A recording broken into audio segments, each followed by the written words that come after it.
Once there was a man who always wanted to be a lumberjack. You know, like the guys who go out and cut down trees, right? And one day he decided, what am I waiting for? So he quit his job, he went out, he bought a pair of overalls, pair of work boots, and a nice big saw, and he decided, I'm doing it, right?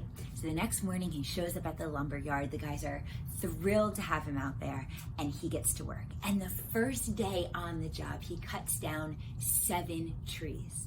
Now that's a lot of trees. He felt super proud of himself. He was tired, mind you, but right, like super, super proud of himself. And he walked back to the lodge, the guys had a beer, he was super excited. And he was thinking to himself, this is what I've always wanted to do. And look at me, I'm doing it, right? I am doing it and I'm doing it well.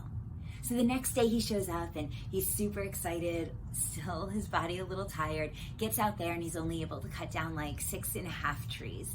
And you know, for his second day and the fact that he's not used to doing that, he thought, that's not too bad, not a problem. I did 7 yesterday, 6.5 today.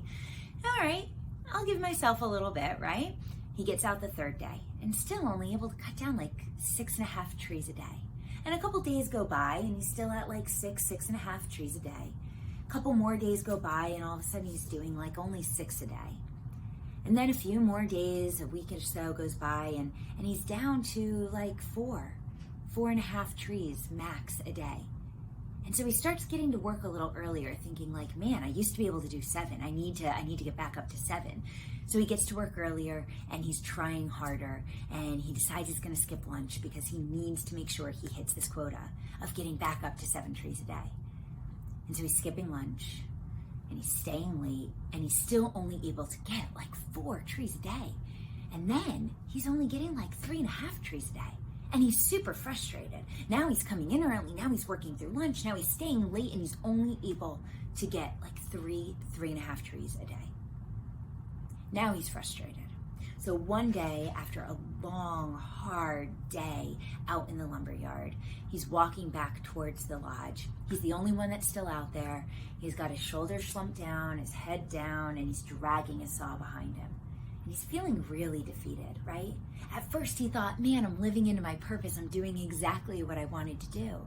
And now, just a few short weeks later, he's feeling defeated. And he's thinking, this might not be meant for me. I'm not performing at the level I want to. I'm not doing what I thought I could do.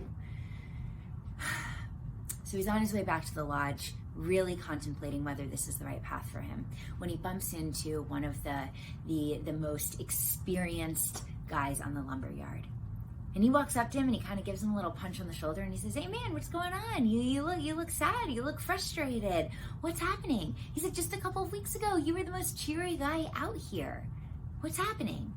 And he looks at the man and he just says, you know, I've been coming out here earlier than everybody else. I've been working through lunch. I've been staying later than everyone else. Look, it's dark outside. I'm still out working.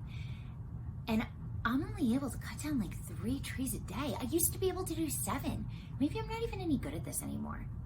And the wise old lumberjack looked at him and he said, have you taken any time to sharpen your saw?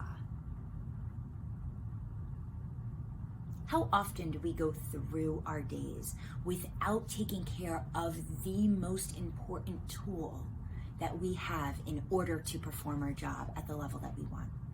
Right? We've got a lumberjack out there that needs that saw to be at its highest functioning power day in and day out. If he's not sharpening his saw, he cannot perform at the level that he wants. Yet when it comes to ourselves, we don't sharpen our own saw. We don't take the time and the care to put ourselves in the best positions to perform. We don't put the time and energy into taking care of ourselves in order to make sure that we're showing up well for everyone around us. So what I want you to remember as we head into February, what I want you to be thinking consciously about is, how can you sharpen your saw? How can you take care of yourself so that you can perform at the best of your ability? What does that look like? What do you need to do? Because what tends to happen with us, right? Not just you, it's a lot of us out there. What tends to happen is we don't take care of ourselves, and it limits our performance. It limits our impact. It limits our optimism, and it gets us in our own way. So do yourself a favor this month. Figure out how you are going to sharpen your saw.